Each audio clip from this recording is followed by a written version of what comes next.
கோடை மழை போதிய அளவில் இல்லாததால் சுருளி அருவி முற்றிலும் நீர் வரத்து இன்றி வறண்டு காணப்படுகிறது. சுற்றுலா பயணிகள் பெருத்த ஏமாற்றம். தேனி மாவட்டம் கம்பம் அருகே சுருளி அருவி உள்ளது.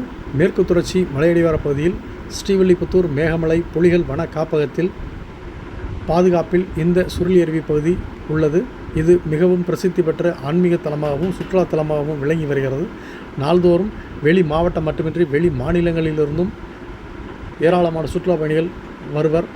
மேலும் தங்கள் இல்லங்களில் இறந்த முன்னோர்களுக்கு ஆற்றங்கரையில் எள் தீபம் ஏற்றி தர்ப்பணம் கொடுப்பதற்காகவும் ஏராளமான பொதுமக்களும் வருகை தந்து அருவியில் குளித்துவிட்டு இங்குள்ள சிவாலயங்களில் சுவாமி தரிசனம் செய்துவிட்டு செல்வது வழக்கம். இந்த நிலையில் சுருளி அருவி அமைந்துள்ள மேற்கு தொடர்ச்சி மலையடிவார பகுதியில் கடந்த சில தினங்களாக மழைப்பொழிவு இல்லாததால் சுருளி அருவி பகுதி தண்ணீர் வரத்தின்றி முற்றிலும் வறண்ட நிலையில் காட்சியளித்தது.